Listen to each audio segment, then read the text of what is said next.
Welcome everyone to Anonymous Addiction Deprogramming Podcast. Oh, guess who I have? I don't know. I think it's this way or that way. I don't know which way I point.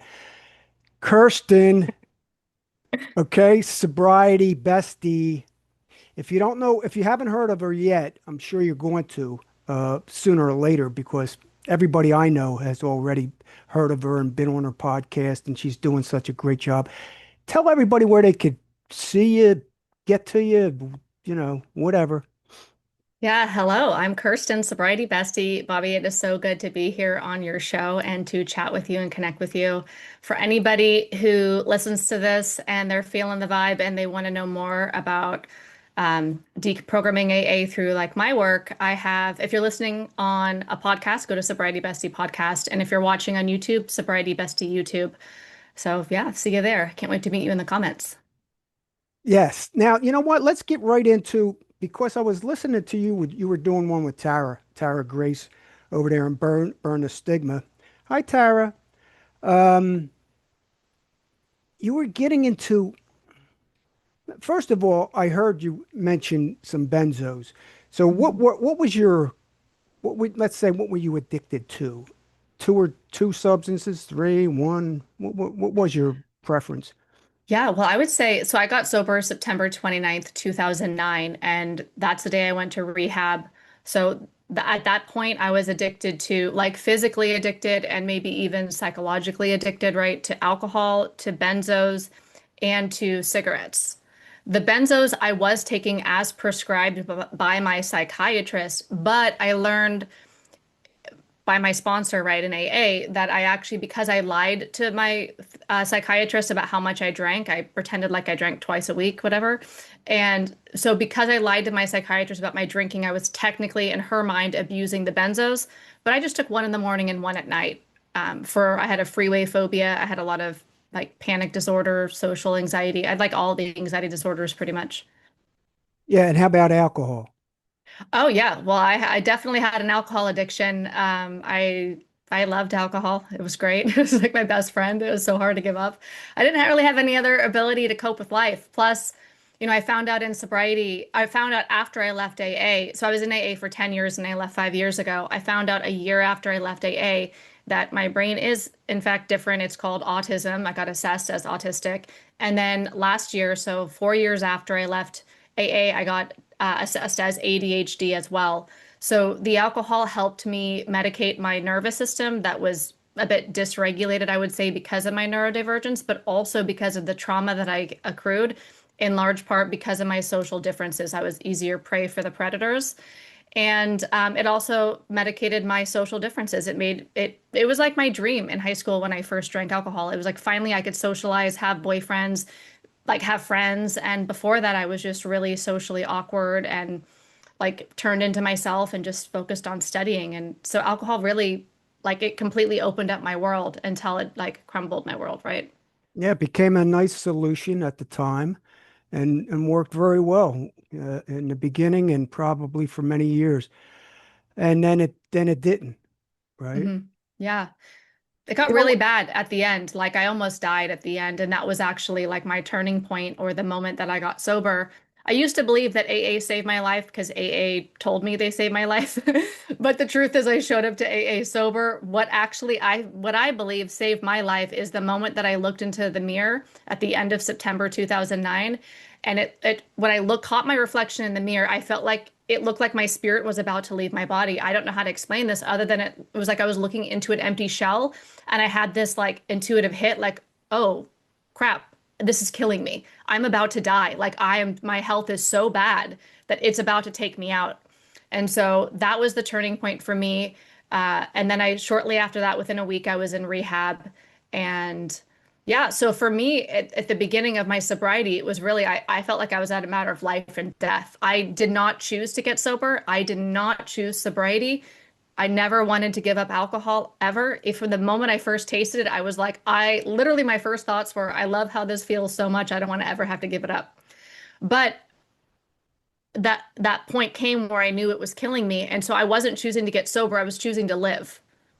It was like alcohol or life, and I chose life that day. So I never wanted to get sober. I never wanted to join a cult religion. That's what I thought about AA when I first, walked in the doors. I never wanted any of that. I wanted to live. I did not want to die from alcohol. No, I like that. I like that. You didn't. I like that. You wanted it. You chose to live. And that says it all. And you made that choice. You decided to go. And a lot of people don't understand that. They miss that point that they drive themselves to an AA meeting. They decide. Most people are stopping drinking or drugging or whatever before they even go. So they're doing it in the very beginning. You know what? You mentioned non-12 step rehab.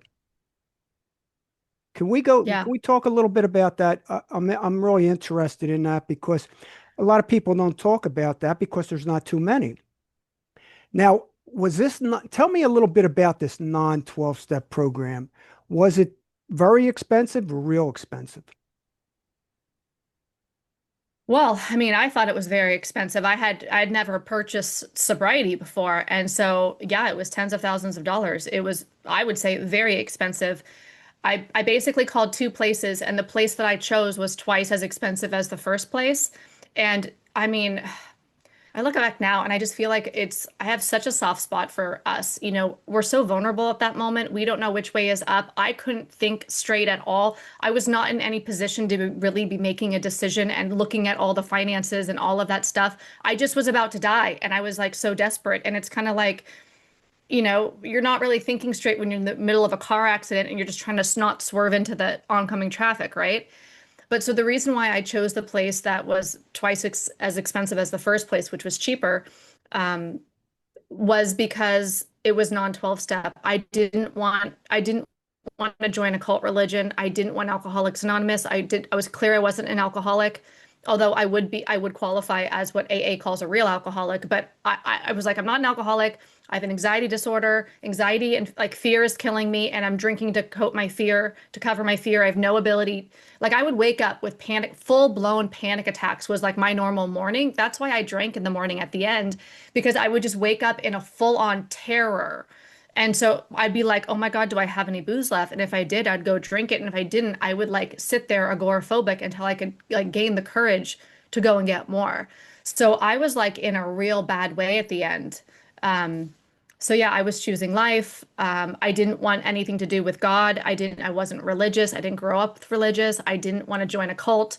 So I was like, you know what? Maybe I'm just going to pay more money, and I had been working my buns off. I put myself through undergrad and graduate school. I've always been a hard worker, so I had savings. And I was like, I'm gonna die. It doesn't matter what it costs. I have to pay to live right now. That's kind of making me emotional, It was like, I just have to live. And I don't want to go to a cult religion. So if this is the price to live, like you have to fucking pay to live. Like that's how I was thinking about it at that time. Plus, I was in survival mode. What are you really thinking when you're trying to survive and you're on the brink of death, you know? Yeah, see, that's why I asked you this question about this. And I want to go into it a little more because this is very important. I think this is we're missing some of this here because there's not enough affordable holistic treatment non-12 step. Yeah. More of this is needed. What did they present to you in a holistic fashion as far as recovery? Let's say recovery. Yeah. Well, so I had a therapist and we had group therapy. I don't remember how often the group therapy was, if it was every day or a couple of times a week. We had I mean, they called everything therapy. They just brand it's marketing, right? We had art therapy. So I remember every week we had, would rotate. So we had music therapy, which one time we just listened to music and then we journaled. So they call everything therapy. It's like baloney. And then we had art therapy where we did tie-dyes one day out on the lawn. So they're just keeping us busy basically. And that was better than what I had been doing. I was no longer killing myself. I'm slowly waking back up, right? Um, and so we went to the gym every day, and we'd alternate. We were close to the beach. We were in Southern California. So sometimes we'd go down to the beach and do like a beach walk all as a group with like the they called like technicians or whatever at rehab. Yes, I did a podcast on like the 10 most expensive rehabs, in the world, and they're very expensive. But what you're describing sounds like one of them. And it sounds like it's almost like when we go into these places, it's a distraction. Okay, so we're being distracted, so we're reframing, being, uh, we're we're refocusing, and we're in a place you could have left any time you wanted to, but you were dedicated because you wanted to live. So you stay there, you're refocusing, and you're doing it. It's coming from you. Okay. Yeah. Did you have detox? Did you have to go into any detox first or in the treatment center? I was so confused because they didn't talk about a detox, and all my friends at rehab were saying we did a detox the first week. You're just out bumping out with us. You were out the first day smoking cigarettes with us. You were at art therapy the first night. Like, why are you were in all the groups? I was in my room detoxing the first week. What's up with you? So I tell my therapist, I'm like, what the fuck? Like, where's my detox? And they're like, you've been on the detox meds for 2.5 years or 3.5, whatever it was, the Klonopin, the benzodiazepine. So you came in like physically addicted because you've been on them for so long to the detox meds. So we're keeping you on your regular meds. Those are the detox meds. And then afterwards, we have to detox you from the benzos. And then that brought up a whole other fight with me. I was real like aggressive about that or upset about that because I felt like I needed my benzos. They were from my doctor. And they're like, we're getting you off benzos. You can't leave here on benzos. I'm like, but I have anxiety. And so then the first week I was still on the Klonopin, and then the week two is when they started weaning me off the benzos. And for that they said, I mean, yeah, I did the cliche rehab basically. I went to rehab in Malibu, so it's everything that you would think that a Malibu rehab would be. I didn't know which way was up when I got there, by the way. I showed up with a black eye that I didn't know I had. So I really was just like, I have to spend money to save my life. That was my attitude. And that was the only non-12 step rehab my friend could find because I was like, I'll do anything that's not AA. So, um, oh shoot, what was I talking about? I just Well, completely. you were deep, they were, Oh, yeah, detoxing you from the benzos. yeah. So they told me that you need to buy a scale when you leave here, like a balancing scale, and you're going to have to take apart benzo pills and sprinkle them out on the scale and measure them and titrate them down over the next year or year and a half, where every week or whatever we'll give you a schedule about how you have to weigh it out. And that to me sounded like, well, I don't know. I kind of was like, drug dealers have scales. This sounds like drugs. If I'm paying all this money to go to rehab, and now rehab is like 3 times what I paid. What I paid was probably considered cheaper now, because I went 15, 16. Well, at the end of this month, it would have been 16 years, September 2009. But so they had this whole, you have to get a scale and measure out your benzos. And I'm like, this is crap. You want to rip me off them, fine, but let's rip me off them then. There's a medical people here, there's a doctor here, a specialist, top in the country. Take me off these pills. Like, what the hell? How much? I'm already paying top dollar. Like, get me off them. So they're like, okay, we're going to do the shotgun approach or whatever they called it. They didn't call it shotgun, but it was basically like that. So they took me off the benzos in 10 days, which now I know, now that I have a brain that can do research and I can understand and look into things. I didn't know what was going on when I was in there, but they did it really quick. And I don't recommend being like speed ripped off benzos. It's for 40% of us who take benzos, even for 1 month. Even just for 1 month, you can become physically addicted to benzodiazepines. It's pretty hardcore. That's what I learned according to the Ashton manual. I think her name is Heather Ashton. It's a free thing on Amazon. You can get a book about it. And so 40% of the people who take benzos for over a month are going to have moderate to severe withdrawal symptoms. And so I basically, the first 2.5 years of my sobriety was in what felt like pretty much a very long anxiety attack where I was panicked all the time. So I was pretty screwed up, like as far as my brain coming back to homeostasis off of, well, not just off the benzos, but then there's, post-acute withdrawal syndrome. I didn't have any coping skills. I didn't know I was ADHD. So I kept telling everybody, like my sponsor, I think I'm ADHD. I think I'm ADHD. And everybody laughed at me. And then I finally, 16 years later or 15 years later, I actually get diagnosed that. I kind of knew that my brain was just kind of not right. And everyone just says it's all alcoholism. And so I had no, like, I'm supposed to pray it away. And that's not really how neuroplasticity works. It's not all praying. Praying can make us feel good in the moment, but it's Hmm. not going to rewire our brain into calm. I had no coping skills. Alcohol was my coping skill. I needed to resolve my unresolved trauma. I need, like with an actual professional, I needed to learn how to manage emotions. I needed to wait out the ride as well from the benzo like detox, which can take a long time for some of us. Not for everybody. Most people it won't, but some of us it's a brutal journey for a lot of us. Now, so let me, so when you left the rehab, how many days was it? 30. Okay, so when you left the rehab after 30 days, were you off the benzos? Yeah. Okay, so I just follow this, and so did you learn some things, some cognitive behavioral therapy while you were in there? Did you? Yeah. Yeah. Like we did a autobiography where you write out your life history, but kind of with alcohol as like the main theme.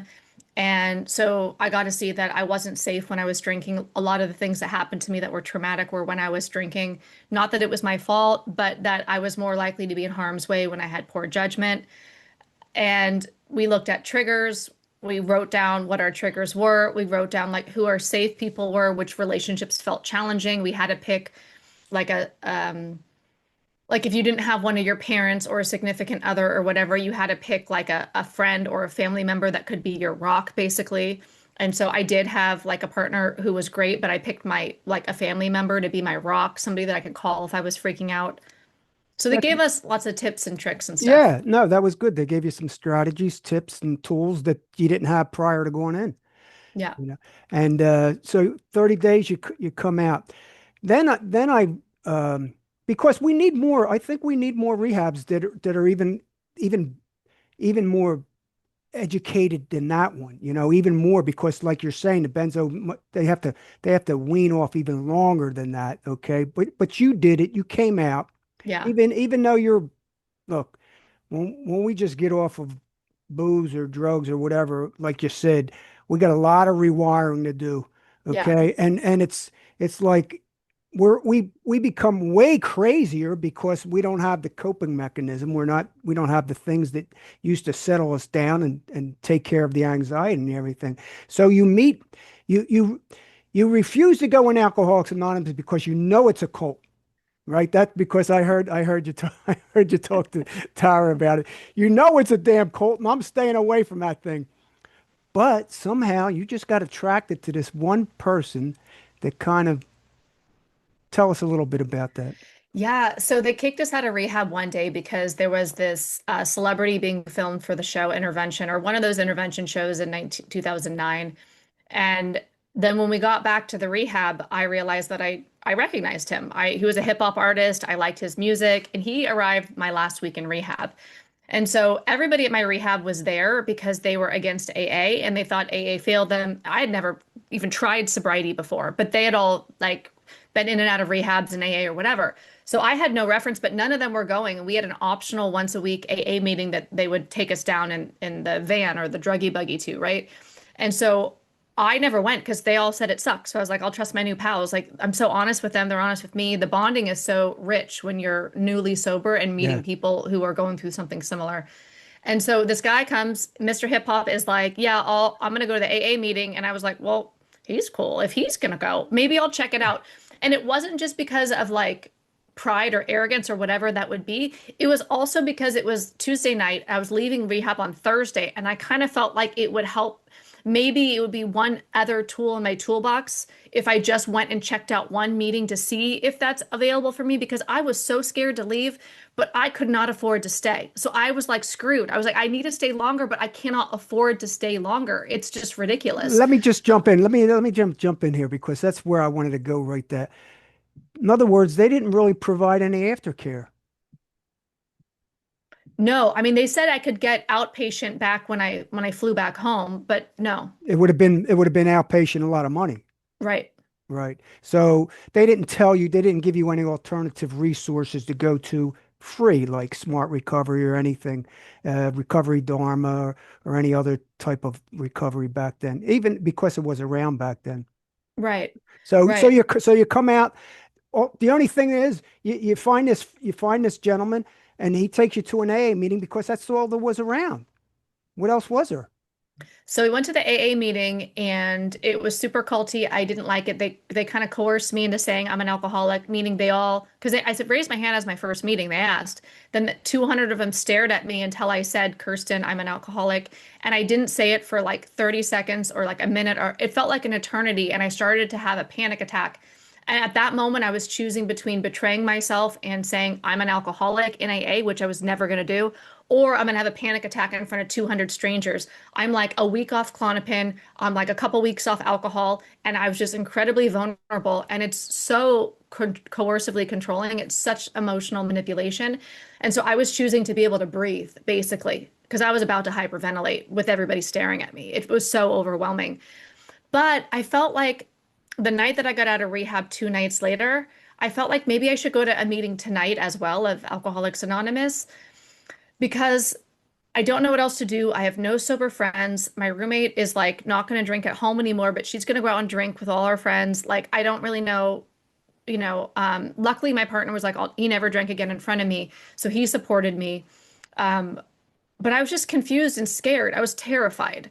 So I looked up an AA meeting. It was down the street. I went and it was so weird. I was like looking at AA and like across the street was literally it was a Thursday night was where the bar I went to every Thursday night. I was like, this is brutal. I'm looking in the cult and then I'm looking at the bar and all the lights in the bar and it looked so inviting and I'm like, am I going to go in a cult or am I going to go in the bar? I literally can see my friends in the bar. And that night I decided for myself because rehab was so freaking expensive, I have to go to the cult tonight. I cannot come out the night after spending all of that money and blow it. I cannot be that. I cannot do that. If I want to drink tomorrow, I'll drink tomorrow, but tonight I have to go to the cult. So that's why I walked into Alcoholics Anonymous. It was because I just didn't know what else to do. Yeah, and you created that because you made the decision. That's the point. That's the whole proof that we, through our observational experience through all these years, we can prove to ourselves by looking back that you were the one that always were making the decision, Yeah. it wasn't, we can, help is a pointer, but we are the way. Help's Yeah. a pointer, but we're the way. So let's continue. So you go into the meetings. Now you're getting the hook. You're getting the little, what do they call it? Love bombed. Yeah, you're getting love bombed. First, we're vulnerable as hell, right? Yeah. You got nowhere else to go, and you're hearing these stories. Somebody just told your story, and boom, it was it, right? Well, and I didn't know at that time that there were smart recovery meetings just as close to my house that Did I you? didn't know about. And I went to a non-12 step rehab. I did not know smart recovery was down the street. In hindsight, like it's all clear, like where that meeting was and all of it. So it wasn't the only option, but I just because the culture is so indoctrinated into Alcoholics Anonymous is the way, still society is still in 2025 as it was in 2009. I didn't know that there was another way. I when they say your best thinking got you here, I'm like, no, Bill's best thinking got me here. Bill's the one who got his own ideas about what recovery is, but AA is not about addiction recovery. It's a religious conversion program. In rehab, I learned addiction recovery. I learned about triggers. I learned about trauma. I learned about my parents. I learned about childhood, all that stuff, right? Stuff that's related to my addiction. In AA, it's a religious conversion program. And so I was getting converted into Bill's religion, basically. But it was at 90 days sober, I heard somebody tell my story. And this guy, I mean, he was the opposite gender, opposite sexual orientation, opposite race, opposite everything from the outside, twice my age. He was literally physically and obviously the most different from me somebody could be, right? And he told my story. And what did he do? He talked about his thoughts and he talked about his feelings and he talked about his perception and his experience of the world. And now, in hindsight, 16 years later, I realize, and he called it all alcoholism. So my conclusion was, well, if that's what an alcoholic is, I'm that. So therefore, I must be an alcoholic. That was how I got locked in at the identity level into Right. the 12-step cult religion. But now, in hindsight, because after leaving AA, I studied addiction for like a year hardcore. I'm like, am I going to die if I leave? No, you're not going to die if you leave. But I needed to figure that out through looking at actual science and actual, like learn. Then year 2 and 3, after I found out I'm autistic, I studied autism hardcore for 2 years, where I read hundreds, if not over 1,000 peer-reviewed scientific papers about autism. It's like the most fascinating subject in the world to me. And so what I think now is that that man who looked very different than me obviously had a different life if he's coming out of the closet as gay and growing up in a different part of the world, whatever. I think he was autistic and ADHD, and he was describing how his brain worked, and I was relating to my brain working that way. And I had never, ever, ever heard anybody describe an internal world like that before. And so I was like, oh, so I think he was autistic ADHD. I was relating to his neurodivergence, but since he called it alcoholism, it locked me into the system, and I was like, oh yeah, the us versus them, the normies, the alcoholics. I don't even use the word alcoholic anymore because it has so much baggage that isn't based on reality. I'm okay with the term alcohol use disorder because it is referring to your actual pattern of drinking. All the other stuff that Bill got linked up with actually drinking is baloney. It's misleading, it's harmful, and it locked me in the wrong system for over a decade. Yeah, no. Yes, you're exactly right. It's almost like I think you mentioned it, but you get this trauma bonding. You get like emotionally attached to the other human beings that have all this stuff going, and a lot of the stuff they're talking about is just human behavior that a lot of us have, but we never heard it before. So it's new to us. So we get like attached. It's like a dependency. We become emotionally dependent upon these stories, and we come in for that fix, like and we all know it's a kind of dopamine fix. We Yeah. get it, and then we leave, and we get all screwed up as soon as we go outside, and we get messed up, and our brains start to squirrely. We get squirrely again, and we feel like, oh, it it becomes an addiction. There's no question about it. Uh, uh, Recovery becomes the addiction, Yeah. and we talk about that a lot. All of us do, all of us on these podcasts. Okay, so you're in, uh, and you stay in for, when did you go to Bali? What? So I moved to Bali in 2014 when I was like 4.5 years sober. Okay, 2014, you leave the Yeah. United States, go to Bali. So, Yeah, I got on a whole kick in sobriety where because I almost died and because I also had all the anxiety disorders and was having all the anxiety attacks in early sobriety, I just was like, I was like, I'm going to choose to live. Like, I'm choosing courage. I have to keep doing things that scare the crap out of me because my life is so small because I stopped doing my strategy of not doing what scares me shrunk my life. So now I need to do all the things that scare me so that I can expand my life, the things that are goals for me.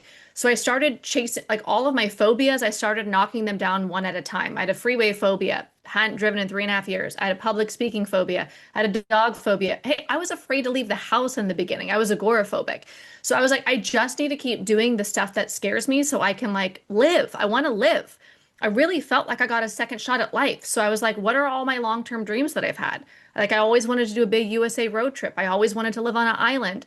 And so I started just doing these things that like lit me up. I became like committed to like, I don't know, I mean, maybe it sounds weird, but like doing what lit my spirit up. I wanted to feel alive because I had been slowly dying for so long that I wanted to keep doing expanding and growing.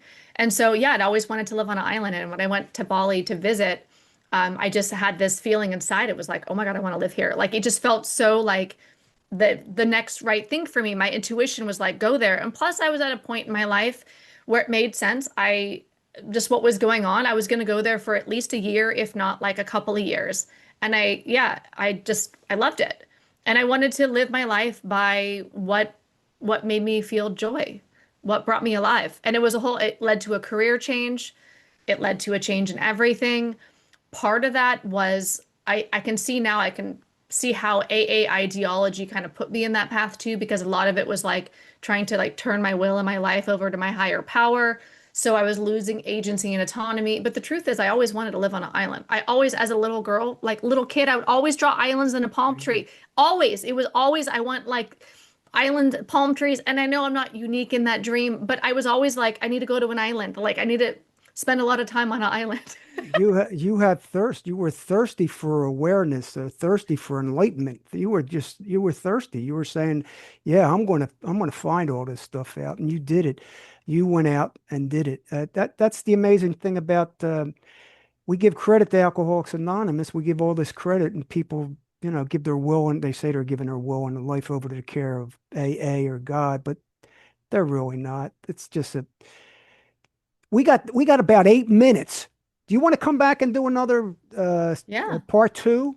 Yeah, let's You do it. got you got time today? Yeah. We'll do another part two on this, Okay. okay? Yeah. Because when this ends, everybody, it's just going to end, and we're going to go right into part two of this because I want to get into something even a little different, okay? It's going to be a little different because we're going to mention somebody's name that I kind of like, but we're going to do it on the next podcast.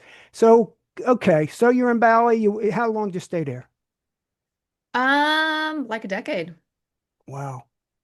And it was different because you said you had a club, you had a rehab there, you had the club, it was kind of a small kind of community, right? So you were all tight knit AA.